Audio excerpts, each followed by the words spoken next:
one day when the war is won. Well, first and foremost, it's not too many people that can pull me out of my Sunday day of worship other than Tanisha, especially when you get a text, just a few hours before. So I just want to applaud you on your leadership and just really being able to have this very, very, very important conversation. I'm just going to ask that everyone mute just because I'm kind of like an audio person and I'm just getting a little bit of feedback. So if you can mute if you're not speaking, that would be helpful. Thanks so much. So look, my name is Louis L. Reed. I'm the national organizer for hashtag Cut 50. In the event, if you don't know who or what Cut 50 is, you probably are familiar with our co-founder, CNN political commentator, Van Jones, and also Jessica Jackson. Essentially what we do is we fight around criminal justice reform. We are the most winningest criminal justice organization in recent history. We pass our signature bill. We passed approximately 20 bills over the last 3 years in approximately 17 different states. But our most signature bill has been a White House standout, particularly with this current administration, that is called the First Step Act.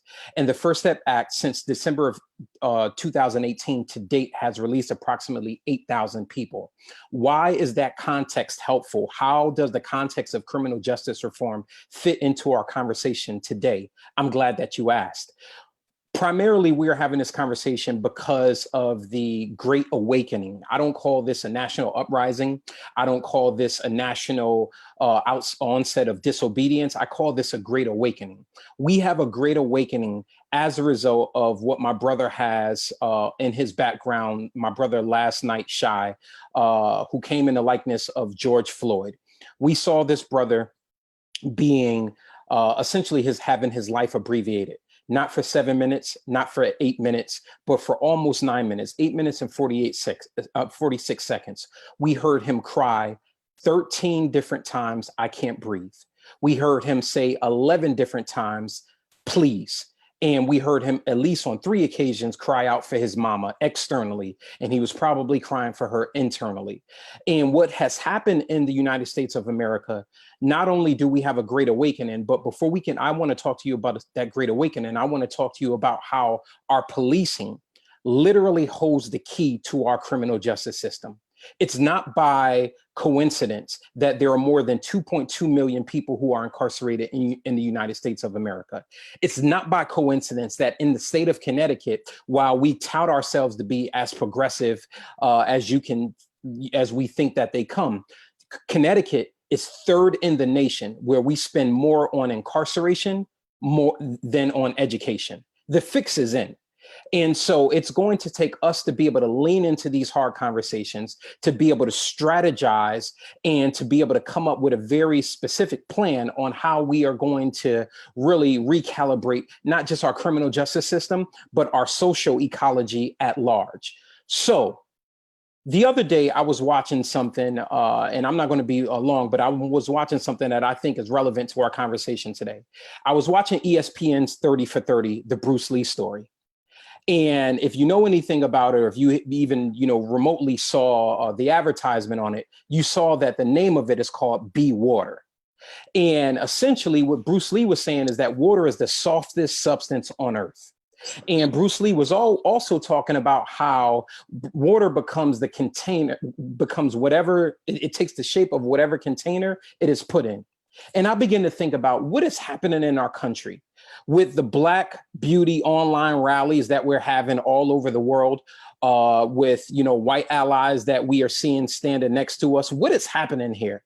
And the answer resonated in my spirit. Essentially, what's happening is that there is a tidal wave that is washing the United States of America from all of her filthiness that she has refused to take a bath from for generations on end. And essentially what's happening is that she is being washed from racism. She is being washed from white privilege. She is being washed from over policing and under education in our neighborhoods. She is being washed from all of the filthiness that we have refused to essentially call her out on without compunction. for fear that we won't be employed, for fear that we will be locked out of opportunities, for fear that the white man is going to continue to press his knee in our neck even the more. And so this great awakening not only has given America a bath, but we have to rise up and take the responsibility for washing her literally from the crown of her head to the sole of her feet. So the Takaras of the world and the Brads of the world, you guys have to take the sponge, and somebody else has to take the soap. And the Windlers of the world and the Giovannas of the world, that we have to make sure that we have the towel at the ready. And the Tanishas of the world and the Symphonies of the world, we have to make sure that we have the lotions at the ready. Because after America is washed from all of the filthiness that she has refused to take a bath from for hundreds of years on end, we have to be prepared. We have to be prepared to dress her up in a newness. What is that newness going to look like? People are talking about the new normal. I'm not talking about the new normal. I'm talking about the next normal. I don't want anything to go back to the status quo as it was before. We still don't have justice in Breonna Taylor's situation. We marginally have justice in the George Floyd situation. We don't have justice in the Jason Negron situation, the 15-year-old kid who was shot down in the street of Bridgeport, Connecticut, approximately 3 years ago for joyriding in a stolen car. There are too many people in the United States of America who are black, brown, and dare I say poor white, who don't have justice in this so-called justice system. And so what we need to do is be at the ready to clothe America in something that is going to be new. And so look, this is the great opportunity for us to be reframers of a new America. And so we need to call people out on their racism. We need to call people out on their bigotry, but we also need to call them into something greater. My grandmama used to say, if you're going to call somebody out on something, you need to call them into something greater. And I think that we are uniquely positioned to call the Trumbles of the world, the Monroes of the world, the Bridgeports of the world, the Windsors of the world, the Fairfields of the world, the people who think that that social isolation came through the guise of the coronavirus, where in truth be told, we know that they have been socially isolated and they have been socially distanced by way of their privilege far beyond COVID-19. So we need to call them into something greater.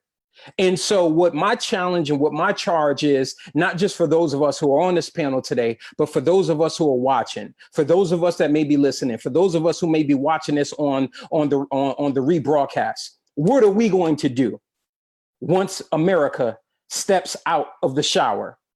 Once she's out of the bath that we are giving her, what are we going to do about it? Are we going to be more concerned about outrage, or are we going to be focused on outcomes?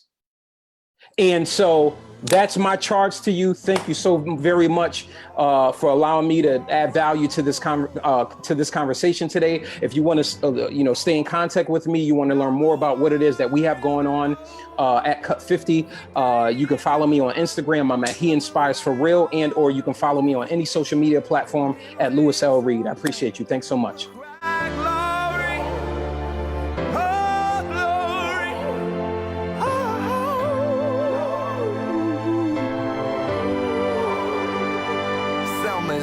For every man, woman, and child. Even Jesus got his crown in front of a crowd. They march with the torch, we gon' run with it now. Never look back, we done gone hundreds of miles from dark roads.